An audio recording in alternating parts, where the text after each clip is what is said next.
Salam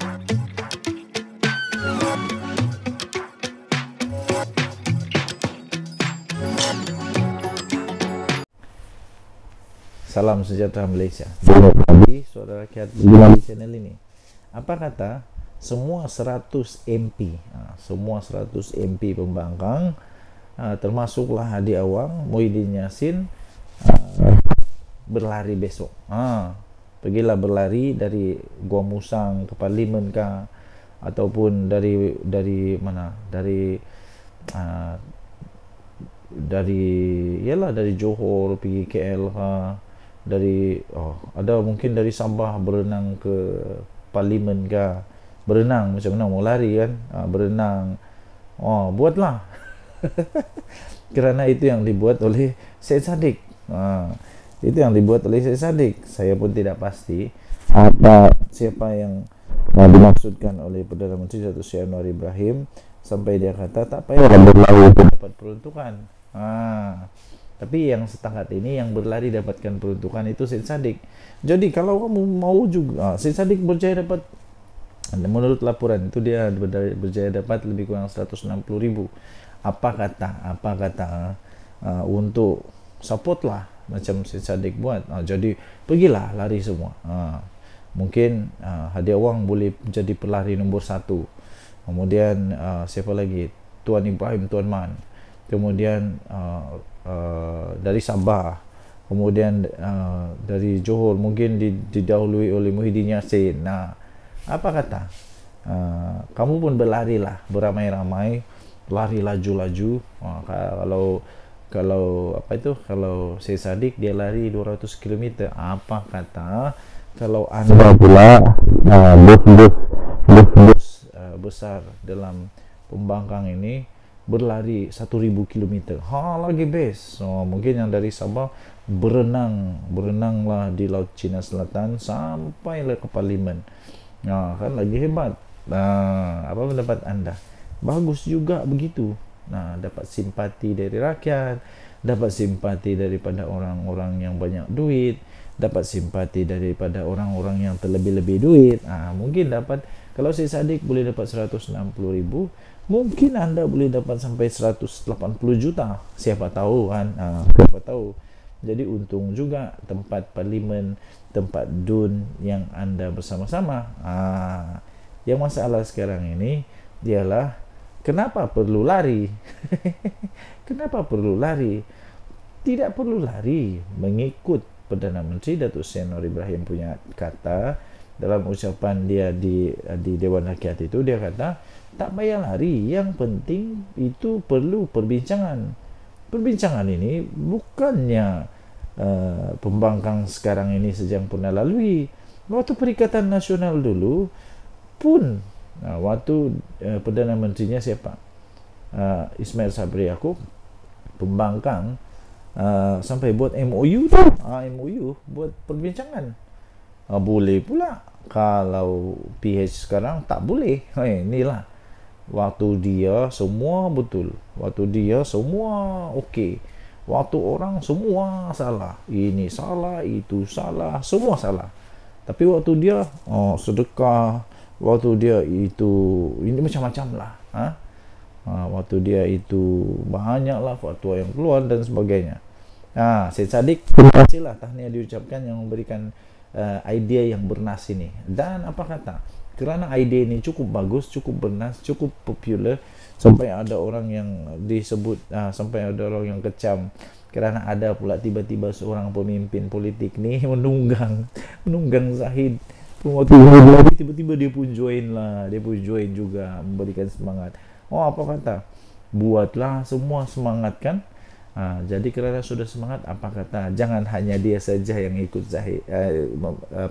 Syed Saddiq, tapi apa kata kalau semua pembangkang, pergilah 100 pembangkang tu larilah 1,000 km terbaik. Denyut Nadi Suara Rakyat bergema di channel ini. Jangan lupa tekan butang subscribe, like dan share. Malaysia kita punya, cinta Malaysia aku, kita jaga kita. Bye bye. Salam sejahtera Malaysia. Denyut Nadi Suara Rakyat bergema di channel ini. Ini satu pengumuman terbaru daripada Datuk Seri Anwar Ibrahim yang betul sekali. tak payahlah sampai berlari untuk dapat peruntukan. Tak payahlah sampai berlari untuk dapat peruntukan, kata Perdana Menteri. Perdana Menteri Datuk Seri Anwar Ibrahim pada hari ini memberitahu usaha meluluskan peruntukan kewangan kepada ahli Parlimen Pembangkang tidaklah sesulit yang digambarkan oleh mereka. Ini melebih-lebih cerita, mencantik-cantikkan cerita supaya dapat belas kasihan kot. Mungkin begitu kot, tak pastilah kan. Tapi beliau kata, kata Perdana Menteri, dia kata usaha untuk meluluskan peruntukan kewangan kepada ahli Parlimen Pembangkang sebenarnya tidaklah sulit yang digambarkan oleh mereka. Memberitahu Dewan Rakyat yang dia diserang dan didakwa zalim walaupun penjelasan mengenainya sudah pun dibuat berulang kali. Anwar berkata amalan memberikan peruntukan sekata kepada pihak pembangkang memang menjadi amalan negara demokrasi. Apa yang berlaku pada ketika ini ialah katanya, kata ahli Parlimen Tambun itu ialah ia mesti dilakukan mengikut proses yang ada. Saya dah beri mandat penuh kepada timbalan Perdana Menteri kedua iaitu Fadillah Yusof, dia kata, untuk mengadakan perbincangan dan tak ada syarat mesti sokong Perdana Menteri sebelum dapat peruntukan. Tak ada syarat itu. Saya tak pernah kenakan syarat itu, katanya. Anwar berkata demikian sebagai menjawab soalan yang dikemukakan oleh Awang Hashim PN Pendang yang memberitahu bahawa setiap negara demokrasi menyediakan peruntukan kepada pembangkang melalui proses rundingan. Anwar menambah, apa yang perlu dilakukan oleh pihak pembangkang ialah mengadakan rundingan yang sewajarnya dan ia pernah dilakukan oleh PH semasa parti itu menjadi pembangkang pada sebelum ini. Kenapa pula bila PH yang buat salah? Waktu kamu buat tak salah. Waktu dulu kerajaan PN buat tidak salah. Waktu kerajaan PN waktu si Ismail Sabri Yaakob ke PN juga. Tapi waktu itu tidak salah pula. Sampai waktu itu Datuk Seri Anwar Ibrahim dengan pembangkang dengan tim dia telah berunding dengan kerajaan, ada MOU dengan kerajaan. Ada MOU dengan kerajaan tahu. Tapi bila PH buat perundingan supaya ada perundingan, semuanya masalah pula. Dulu kamu tak masalah pun. Jadi Perdana Menteri pada ketika itu yaitu mengadakan siri rundingan dengan Ismail Sabri Yaakob sebelum keputusan mengenainya dimuktamadkan. Jadi kata Perdana Menteri Datuk Seri Anwar Ibrahim, dia kata, saya menyeru kepada YB Pendang, kalau boleh sampaikan kepada semua wakil parti dan segerakanlah perbincangan supaya hari ini isu ini tidak jadi lagi isu yang akan memanaskan suhu di Dewan ini. Tak payahlah berlari, tak payahlah berjogging, tak payah, ini perlu runding saja, bincang saja selesai, katanya. Siapa yang berlari tu, aduh kesian. Walaupun tidak menyebut sebarang nama untuk rekod, ahli Parlimen Muar Syed Saddiq Syed Abdul Rahman baru-baru ini menarik perhatian ramai apabila beliau telah melakukan larian sejauh kira-kira 200 km bagi membangkitkan isu peruntukan buat ahli Parlimen Pembangkang. Dia yang kini menjadi ahli Parlimen bebas berjaya mengumpul dana yang disumbangkan oleh orang ramai, iaitu bernilai kira-kira RM160,000. Di akhir larian tersebut, pada 1 Julai lalu, Syed Saddiq disambut oleh ahli Parlimen Pembangkang di Dewan Rakyat serta penyokong muda. Menanggapi isu tersebut, Fadillah pula enggan mengulas lanjut selain memberikan reaksi sinis apabila ditanya oleh media, tunggu saya berlari dulu. Aduh, denyut nadi suara rakyat bergema di channel ini. Bye-bye. Salam sejahtera Malaysia. Belum selesai pun kepanasan PRK Sungai Bakap. Sekarang kita bercakap sudah tentang PRK satu lagi, iaitu di Nenggiri. Di Nenggiri, PRK Nenggiri, Zulfakar C. Arifin disebut antara calon bersatu. Wow, awal juga kali ini ya. Harap-harap calon kali ini tidak ada ISO. Dua pemimpin tempatan antara 3 calon bersatu yang pada pilihan raya kecil, 3 calon bersatu pada pilihan raya kecil PRK Dewan Undangan Negeri Dun Nenggiri. Mereka itu adalah Ketua Bersatu untuk bahagian Krai, Kuala Krai, Zulfakar Dahalan, dan bekas timbalan Ketua Bahagian Bersatu Gua Musang, C. Arifin Husin Antara. Seorang lagi nama yang turut disebut ialah ahli Bersatu yang sebelum ini bekas Ketua Pemuda UMNO Gua Musang, Syekh Razali Hamad. Memetik BH, 3 nama itu antara yang disebut-sebut dan dikatakan sudah diangkat oleh Bersatu Negeri kepada pucuk pimpinan. Daripada 3 nama berkenaan, Syekh Razali dan Syekh Arifin adalah calon tempatan, manakala Zulfakar adalah calon input dari Kuala Krai. Tapi persoalan seterusnya adalah, adakah di PRK Nenggiri ini PAS akan berdiam diri? Adakah PAS akan okey tak apa, ambillah Bersatu? Kita lihat bila calon Bersatu banyak besar kemungkinan kalah, bila calon PAS besar kemungkinan menang. Jadi adakah PAS mahu risiko yang tinggi itu berlaku sekali lagi untuk di Nenggiri? Kalau saya tidak silap, anda bolehlah komen waktu di Kuala Kubu Baru calonnya dari Bersatu atau calon daripada PAS. Menang, kalah, kalah. Di Sungai Bakap calonnya itu saya sahkan, saya ingat lagi calonnya daripada PAS. Kemenangan kepada PAS dengan cukup bergaya. Jadi, adakah PAS akan berdiam diri? Adakah anda rasa PAS bersedia untuk memberikan laluan dengan mudah kepada Bersatu? Inilah masalah PAS dengan Bersatu. Dua-dua mau. Okey. Apapun kita doakanlah, semoga yang baik-baik berlaku pada pilihan raya ini. Kalau perlu untuk dilaksanakan semula, kita doakan semoga baik-baik sahaja pilihan raya ini, supaya tidak ada provokasi keterlaluan dan sebagainya. Okey, Denyut Nadi Suara Rakyat bergema di channel ini. Jangan lupa untuk tekan butang subscribe, like dan share. Malaysia kita punya. Cintai Malaysia aku, kita jaga kita. Bye-bye. Salam sejahtera Malaysia. Ingat SPRM sekarang berdiam diri? Tidak. Ingat SPRM pilih bulu? Tidak. Apapun tomahan, apapun alasan, apapun yang disebut macam-macam salah guna kuasa lah, kata inilah menggunakan badan kerajaan lah, itu semua salah. Buktinya SPRM turut menjalankan tugas dengan penuh berintegriti, penuh amanah dan tanpa kompromi. Inilah kerajaan yang terbaik. Terbaru 6 jam di pejabat HRD Corp, SPRM angkut 3 kotak dokumen. Mesti mahathir kalau dia baca ni berita, mesti dia dia rasa wow, huyo 3 kotak dokumen. Mungkin dia senyum-senyum sengih-sengih lah. Selepas hampir 6 jam bertandang ke ibu pejabat HRD Corp hari ini, Pegawai Suruhanjaya Pencegahan Rasuah Malaysia SPRM dilihat meninggalkan bangunan itu dengan membawa 3 kotak bersama mereka. Kotak apa tu? Tak dokumen ke? Kotak-kotak itu dipercayai berisi dokumen yang berkaitan dengan HRD Corp, yang dikaitkan dengan pendedahan.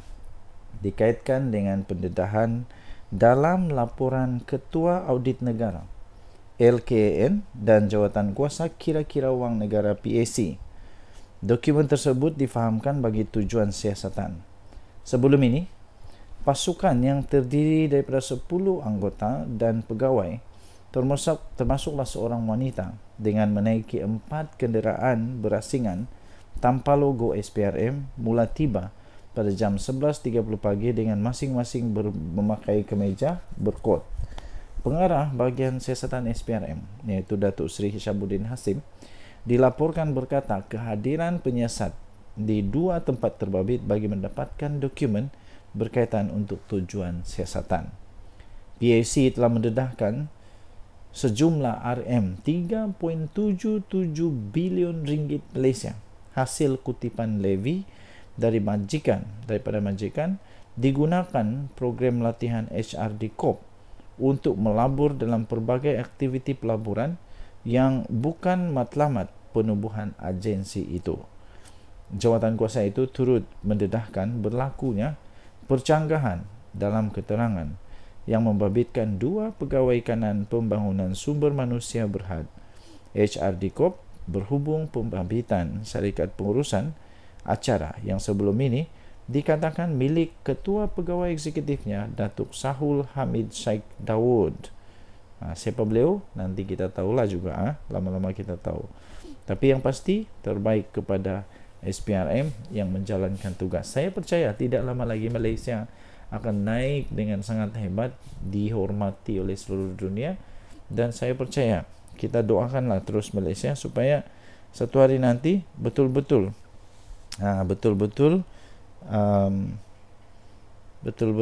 tidak ada lagi rasuah. Saya pun sudah cukup bosan dengan perkataan rasuah nih. Kenapa lah orang-orang nih tidak pandai berhenti berasuah? Sudah kaya masih berasuah. Tidak cukup lagi kah dengan kekayaan? Kalau tidak cukup, buatlah bisnes. Kenapa perlu rasuah-merasuah? Buat bisnes yang betul. Saya percaya semua itu ada hukuman. Kalau tidak dapat di dunia, dapat di akhirat. Apa pendapat anda? Jenut anda Suara Rakyat. Bergema di channel ini. Bye-bye. Salam sejahtera Malaysia. Denyut nadi Suara Rakyat bergema di channel ini. Teruk-teruk kerajaan ni pun tak pernah sakau tau. Tak pernah ada sakau menyakau. Sampai sekarang belum ada cerita, belum ada bukti, belum ada fakta, belum ada kabar angin, belum ada apa-apa pun yang boleh dikatakan bahwa ada kes sakau mensakau. Tak ada. Inilah kerajaan yang terbaik di dalam menghalang sakau mensakau. Kerajaan-kerajaan sebelum ni, alamak, minta maaf, tapi ini faktanya. Sudah ada bekas Perdana Menteri yang kena penjara. Sudah ada bekas Perdana Menteri yang sedang merayu sekarang kerana terlibat dengan kes salah guna kuasa 200 juta dan sebagainya. Sudah ada bekas Perdana Menteri yang sekarang ini disiasat kekayaan anak-anaknya. Sudah ada. Tapi cabaran kerajaan perpaduan yang penting tiada kes sakau. Betul sangat tu. Yang penting tiada kes sakau. Banyak double whammy, 2 keadaan buruk wujud pada masa sama kerajaan perpaduan yang sudah 20 bulan ini. Saya beri perspektif. 1. PH menang PR15 dengan 38 undi popular berbanding PN 30%. Walaupun lagi popular dari PN, PH masuk memerintah negara dengan populariti kurang 50% rakyat Malaysia. Itu cabaran besar sebagai kerajaan. Masuk jadi kerajaan pula, mereka terpaksa ambil tindakan tidak popular untuk rakyat, tetapi baik untuk negara, seperti penyesaran subsidi dan memecahkan monopoli. Ini double whammy yang pertama. Sesudah menang, tidak berapa popular berbanding kerajaan BN yang dapat 2/3. Nak kena pula buat polisi yang memang lagi tidak popular. Itu mencegah kecaman juga. Menagih kecaman juga. Nombor 2, dari segi undi Melayu, PH dapat tidak sampai pun 15%, manakala rakan gabungan BN dapat 32%. Kombinasi dapatlah mereka 47% berbanding PN 53%. Kerajaan perpaduan ini banyak bergantung harap kepada undi bukan Melayu yang terdiri daripada 42% populasi rakyat Malaysia. Itu yang buat mereka bertahan jua. Mereka mengharapkan UMNO untuk bawa undi Melayu, tetapi tidak jadi begitu. Apabila presidennya memecat hampir separuh pemimpin warlord UMNO, orang Melayu yang feudal ini mengikut juga. Yang tinggal dalam UMNO hanya geng Zahid Hamidi. Warlord UMNO lain sudah keluar. Ini double whammy kedua. Sudahlah kerajaan perpaduan memerintah kurang undi Melayu. Rakan sekutu pun kurang membantu ke arah itu. Apabila ramai warlord pula lari ke bersatu. Nakkan undi Melayu sebagai penduduk majoriti, kerajaan perpaduan kena ada tokoh sendiri. Dalam berpolitik, orang Melayu ini masih feudal. Mereka perlu ada tokoh yang mereka nak pajak otak. Pembesar-pembesar Melayu yang mereka boleh takzub dan suka gila kepadanya. Masalahnya dalam kerajaan perpaduan, tokoh besar hanya tinggal Anwar Ibrahim. Zahid Hamidi sudah tainted dan expired menunggu untuk masa diganti. Yang muda-muda pula hanya jadi tokoh kalangan masyarakat Bangsar, Lembah Pantai, Pandan yang tidak berhubung dengan penduduk semi-urban dan kampung. Nama besar dalam gerombolan pentaksub sudah dengan pembangkang, contoh Tun Mahathir dan Hadiawang dengan Bani Wala mereka. Walajib pula in no man land, bukan dengan kerajaan perpaduan. Selagi Najib tidak keluar, mana-mana kerajaan pun mereka akan tentang. Sekarang kita ada tokoh baru Sanusi pula, punya impak tinggi kepada orang muda. Malah KJ yang ada pengikut sendiri sudah nampak berpatah arang dengan kerajaan perpaduan. Memang double whammy pula. Tiada sakau. Banyak lagi double whammy kerajaan ni. Nak tarik subsidi double whammy dengan kerajaan kenaikan harga. Nak ambil hati penduduk majoriti, penduduk rasa di sisi. Buatkan mereka sedar bukan senang nak jadi kerajaan. Bukan hanya skill guling-guling di jalanan. Apapun, kerajaan perpaduan inilah yang dipilih memerintah negara, bukan dengan undi popular rakyat sahaja, malah pilihan majlis raja-raja. Maknanya, bertahanlah 3 tahun ini. Kita doakan mereka berjaya mengemudi dengan segala macam polisi. Asalkan tiada kes sakau menyakau dan tidak tukar perlembagaan. Nak kacau penduduk majoriti, saya akan sokong kerajaan perpaduan ini. Lovely to the country always, lovely to the government only when they deserve it. Setakat ini, kita sokong lagi. Kalau hawk ke laut dalam PRU 16, kita cari ganti. Itu ditulis oleh siapa? Ditulis oleh Liana Marzuki. Yang penting, tiada sakau. Denyut nadi suara rakyat bergema di channel ini. Bye-bye. Salam sejahtera Malaysia. Denyut nadi suara bergema di channel ini. Ya, tuan-tuan dan puan yang dihormati sekalian. Sekali lagi, Datuk Seri Anwar Ibrahim, Perdana Menteri Malaysia, berjaya membuatkan mulut-mulut busuk pembenci kepada Datuk Seri Anwar Ibrahim, Perdana Menteri Malaysia yang hebat ini, terkunci, terbisu dan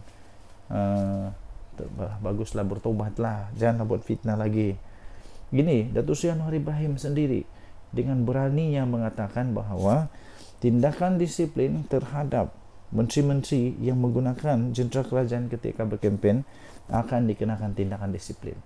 Ada Perdana Menteri lain yang berani cakap beginikah? Adakah Perdana Menteri lain yang berani cakap ini? Tidak ada. Hanya Datuk Seri Anwar Ibrahim. Itulah Perdana Menteri kita. Walaupun banyak keputusan dia yang tidak populis. Rupanya baru tadi saya belajar erti perkataan populis, iaitu keputusan-keputusan yang sebenarnya baik tapi tidak dapat menyenangkan hati orang yang mengharapkan sesuatu yang ialah tidak popular lah. Tapi keputusan itu sebenarnya baik. Tindakan disiplin akan dikenakan kepada menteri yang guna jentera kerajaan. Perdana Menteri Datuk Seri Anwar Ibrahim berkata tidak akan teragak-agak untuk mengambil tindakan disiplin terhadap mana-mana menteri kabinetnya yang jika terdapat bukti telah menggunakan jentera kerajaan semasa pilihan raya diadakan.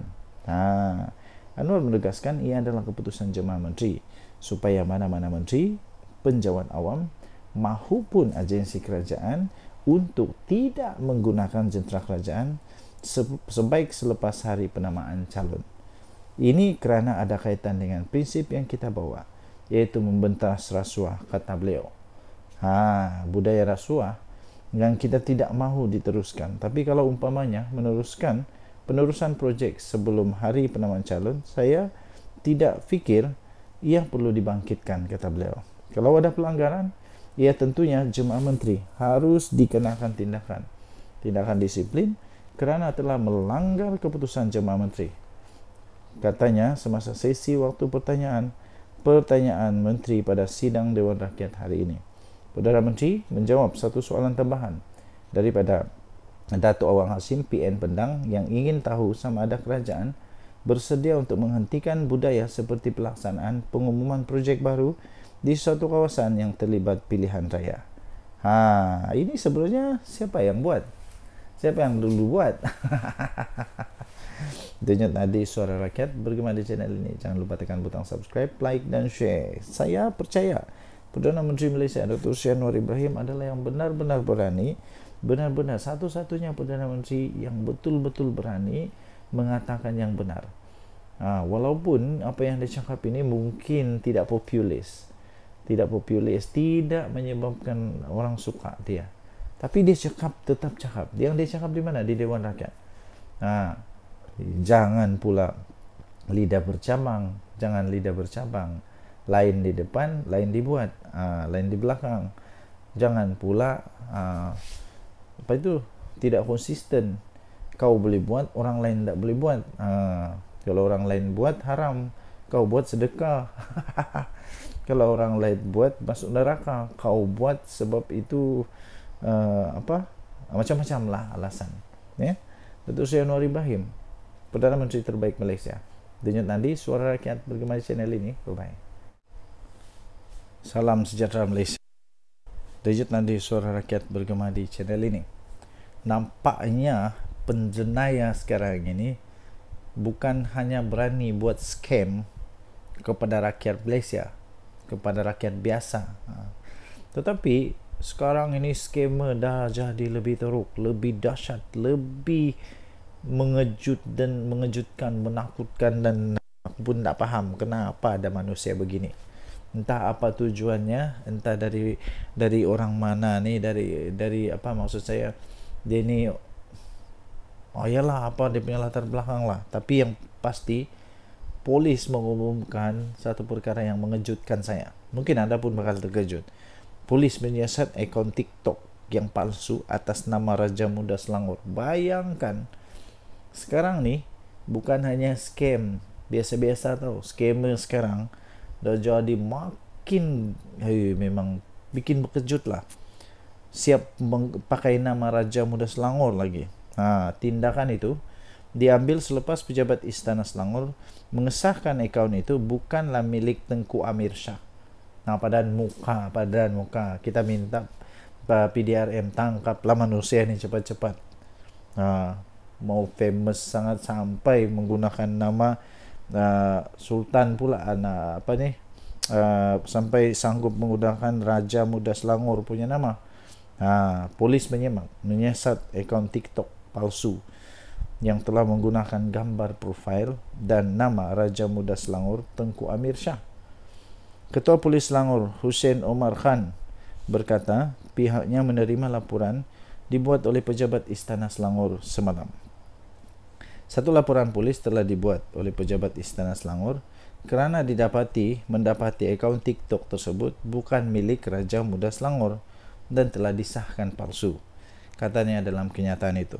Kes itu disiasat mengikut Seksyen 505(b) Kanun Keseksaan kerana sebaran berita palsu secara bertulis atau lisan dengan Seksyen 233 Akta Komunikasi dan Multimedia.